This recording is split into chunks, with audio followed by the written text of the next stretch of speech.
Lauren. This is my wife, Lauren. Hi, Lauren.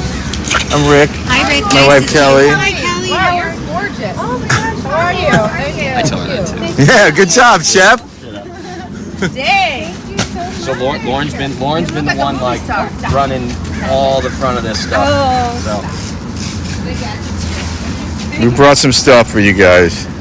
Thank you. Yeah. are we going right in?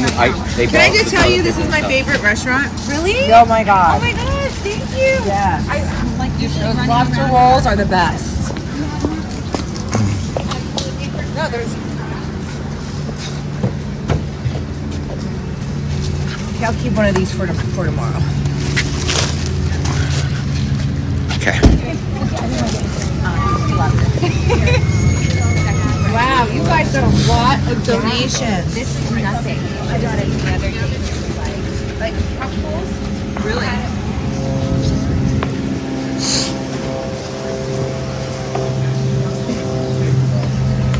Okay, here, one. Wow. Two.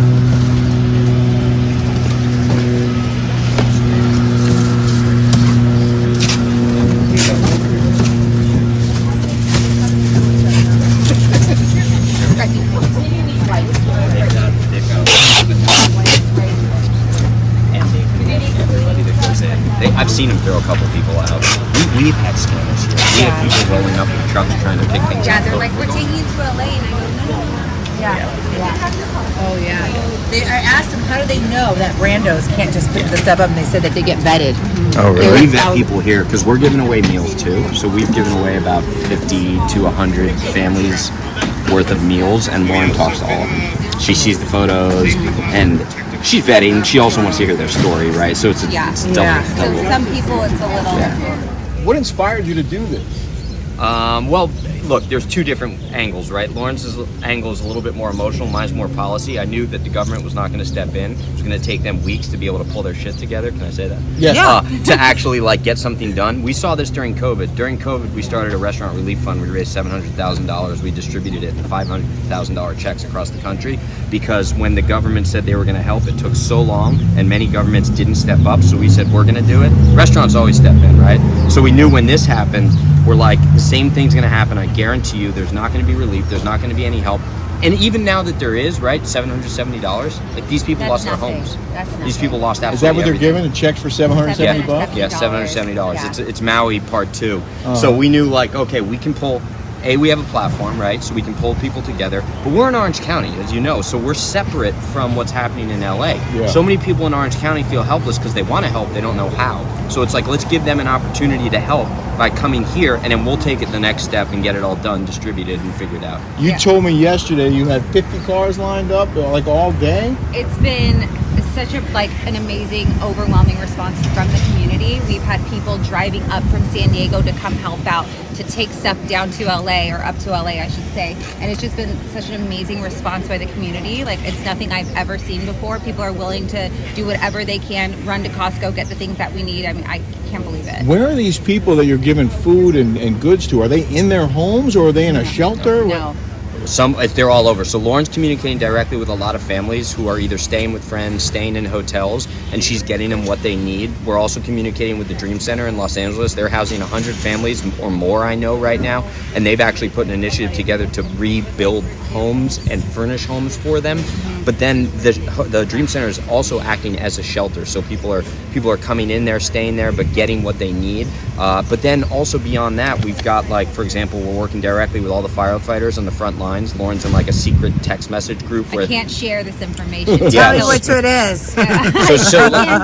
So we got these because they can't take box trucks, so we got these mini U-Haul vans. So we're taking products up to the firefighters throughout the day. We're taking them up to the firefighters, and it's funny, they're asking for things like Zyn, right? Like they want like Zyn, Red Bull, Celsius. yeah. So we're getting them products, and then all the centers, right? You got Pasadena, you've got the American Legion, you've got the. So we're working directly with a lot of centers.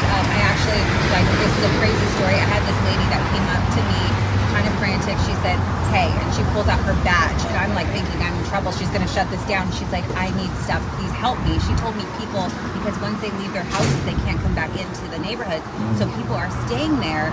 They have no water. They have no food. They have no pet food. So she came, took some stuff, and headed back up to the Palisades. And are they staying in their homes because they don't want to be looted? Is that why? I don't know. I think once they leave, they can't come back. Yeah. So they want to be in their home, and probably, I'm assuming, the looters. There's looters all over the place, just taking advantage of the situation. And I know you're frustrated with the government response. I mean, without this, they would have almost nothing. Yeah, I mean, and I'm not saying that as a pat on the back to us, as to all the volunteers, but that is the reality of the situation. What are you doing? Is that is the reality of the situation is that they are not offering any information. Like, people just don't know what to do, right? So like, that's what the Dream Center is there for, is because they're actually communicating with people. Their social's been phenomenal. They're like, we can provide you with A, B, and C. We'll make sure we get the resources to you. But as I mentioned, when we went up to the Dream Center, there was people from a half a mile to a mile outside of the hub of the Dream Center, and the Dream Center volunteers were doing traffic. They were directing traffic, telling people where to go. There was nobody else to be seen. And I don't necessarily think that it's ill-intentioned, that they're like, screw these people. It's a neptocracy, right? Like, they don't know what to do because there's so much ineptitude within the system. Well, it's frustrating, obviously, and it's sad for the people who need the help, and they can't get it unless people like you step up.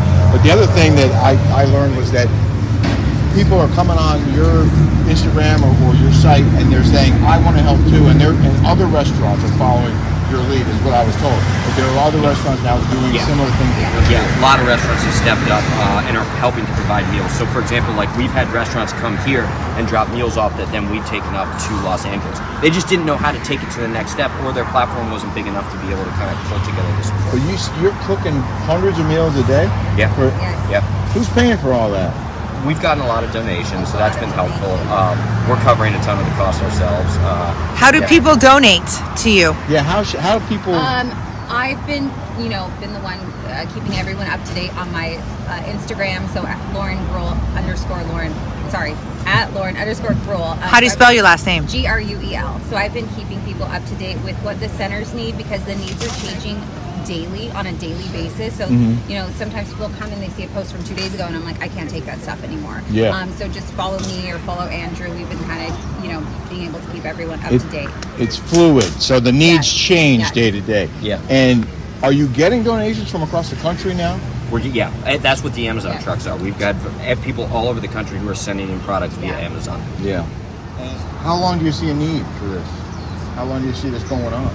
We're probably going to keep doing this for as long as necessary. I mean, I think that right now the city is stepping in, so they're helping out with a lot more of what people need immediately. But like, for example, it's the meals, right? Like, we're moving it more into the meals. This is going to slow down. We are going to have a big drive on Saturday where we drive more donations up, and then whatever we can do on the back end. A lot of what's happening now is also just connecting people, right? Like, acting as the middlemen, because people are coming to us asking us what we need, and then we're connecting people who need it or people who have it. So I'm sorry. I'm so sorry. Go ahead. No, go, please. So I actually was in touch with somebody who's running the LA Equestrian Center today, and instead of actually meeting things, they're getting a ton of donations for the horses, but they're not getting anything for the volunteers who are there 24 hours a day taking care of these horses. So we partnered up with them, and we're going to start bringing them the volunteers food as well. What's your message to the state of California?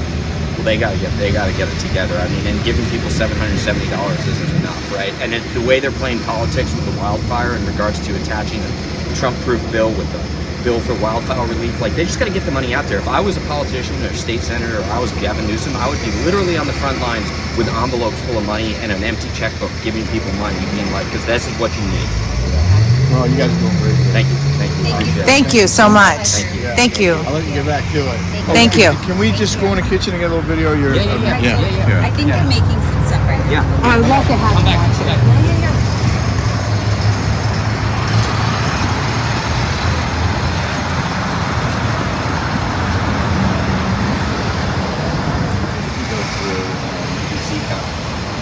Come on in. I mean, they just... Oh my God, this is beautiful. Yeah, we just finished up cracking like 500 eggs. We're gonna make a whole bunch of breakfast burritos right now that we're gonna bring up to the dream center. But I'll even show you, like, I can show you in the walk-in, like, we just got. Come around, sorry. See some typical kitchen. I saw this on TV. Clean.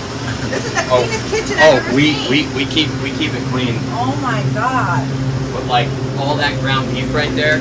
So this we have, and I've got another like 400 pounds. So this is funny enough. This is like the best beef in the world, Santa Clarita beef. This is probably $20 a pound ground beef.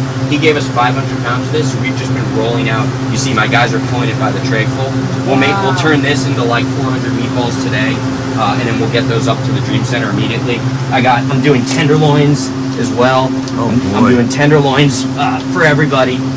It's live. Oh yeah, yeah. Oh my God. Those are so expensive. I know, and we're doing lobster rolls for everybody too. Oh, they make the best lobster rolls. Because what they're doing is they're giving everybody junk, right? Like they're Yeah. giving Oh ramen my and God, Frito look at chips. that. Yes, yes. Oh my God, look at how beautiful everything is. Wow. This is now, we've been so crazy. This isn't exactly how I would like it, but you know. Oh my God, no, I think it's clean. I've been in a lot of kitchens. I just want the Oh, carrot cake. this is- Oh, beautiful.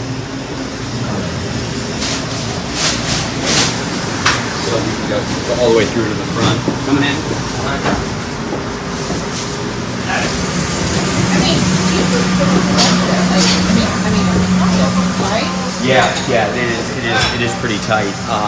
But you know, we've had a lot of people donating stuff. Yeah, So oh, like, good. for example, we've got tri-tip, we've got brisket. Like, so we're just cooking and rolling it all night long, and then bringing that up to them up there. Yeah. Is it true the bear is based on your life? Yeah, yeah. I was 6'8" like a couple months ago.